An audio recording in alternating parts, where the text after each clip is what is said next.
Kalau kita hidup susah, apalagi hutang banyak, sudah menjadi resiko kehidupan apabila kita dihina, apalagi kita sering minjem uang, sering minta tolong, biasanya dianggap rendah.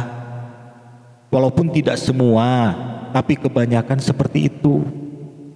Nah, yang paling lucu dalam kehidupan ini, dikala kita susah, kita dihina, direndahkan, dianggap tidak berarti. Tapi dikala kita ada kesuksesan dikit aja, perekonomian kita ada peningkatan, yang dulu dia menghina kita, sekarang dia membangga-banggakan kita, malah mau pinjam duit segala.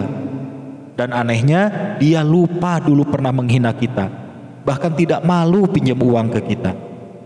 Sekali lagi saya tegaskan, tidak semua orang seperti itu, banyak juga yang baik, tapi banyak juga yang pernah mengalami hal seperti itu.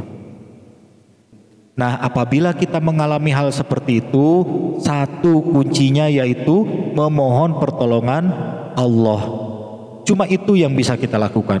Sudah tidak perlu panjang lebar bela diri, percuma. Nah, dalam video ini saya akan bagikan pengalaman saya, yaitu amalan subuh untuk merubah nasib.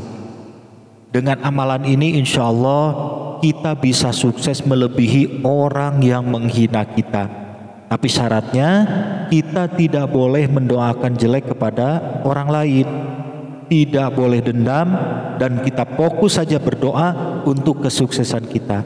Caranya yaitu, yang pertama, Anda bangun sekitar 1 atau 2 jam sebelum adzan subuh.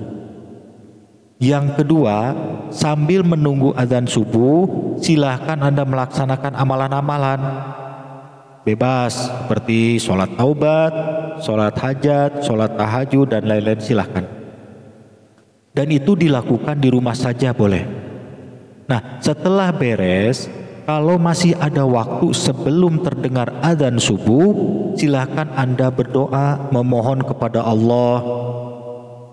Misalnya, ya Allah, saya ridho dengan kehidupan saya ini ya Allah. Namun saat ini saya sedang mengalami sedih dan prihatin. Saya tidak punya pekerjaan tetap. Hidup saya susah, utang banyak, sampai-sampai sepertinya saya tidak ada harganya di mata orang. Sering saya merasakan sakit hati dari caci maki orang-orang. Bahkan saudara saya sendiri pun boro-boro membantu, malah pintu saja ditutup ketika tahu saya datang. Dalam kondisi seperti ini, tidak ada yang bisa saya lakukan kecuali memohon pertolongan-Mu ya Allah. Saya ingin hidup sukses, banyak uang. Saya ingin bisa ngasih dan membantu mereka yang sudah menyakiti saya. Saya mohon kabulkan permohonan saya ini ya Allah. Nah, itu sekedar contoh saja ya. Kata-kata doanya boleh diganti dengan kata-kata sendiri sesuai dengan masalah yang Anda hadapi. Itu yang kedua. Kemudian yang ketiga, setelah terdengar adzan subuh, Anda segera menuju masjid. Dan ketika adzan sudah selesai, Anda sholat sunnah qobliyah subuh 2 rakaat. Bacaan surahnya setelah Fatihah di rakaat pertama yaitu surah Al-Insyirah atau Alam Nasroh, dan di rakaat kedua surah Al-Fil atau Alam Taro Kaifa Fa'ala Rabbuka bi Ashabil Fil. Setelah selesai sholat sunnah qobliyah subuh tersebut, posisi Anda jangan berubah, masih posisi kaki melipat seperti duduk tasyahud. Kemudian Anda baca La ilaha illallah wahdahu la syarikalah lahul mulku wa lahul hamdu yuhyi wa yumitu wa huwa ala kulli syai'in qadir. Nah, itu dibaca sebanyak 10 kali. Dan setelah beres 10 kali, selanjutnya Anda berdoa. Doanya sama seperti doa yang tadi Anda panjatkan sebelum adzan subuh. Yang saya contohkan tadi, doa itu dipanjatkan lagi. Tapi apabila waktunya sudah mepet, keburu iqomah, ya sholat fardu subuh saja dulu berjamaah. Ikuti sampai wirid yang dipimpin oleh imam. Setelah beres semuanya, baru Anda membaca La ilaha illallah wahdahu la syarikalah, lahul mulku wa lahul hamdu, yuhyi wa yumitu, wa huwa ala kulli syai'in qadir sebanyak 10 kali. Dan setelah itu berdoa yang tadi saya contohkan. Jadi amalan itu bisa dilakukan setelah sholat sunnah qobliyah subuh. Apabila tidak keburu, bisa dilakukan setelah sholat fardu subuh.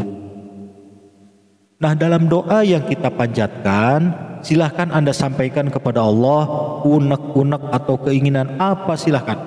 Tapi jangan mendoakan jelek kepada orang lain. Nah, amalan tersebut lakukan secara istiqomah, dijadikan ibadah rutin tiap subuh, dan saya sarankan doanya tetap, kata-katanya jangan berubah. Awalnya Anda berdoa seperti apa, selanjutnya begitu seterusnya.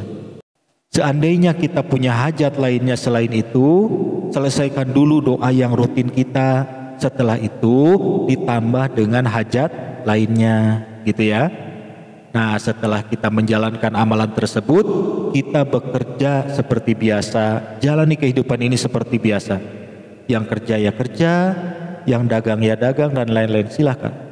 Adapun bagaimana kelanjutannya, biar itu urusan Allah. Allah nanti yang akan menuntun perjalanan hidup kita.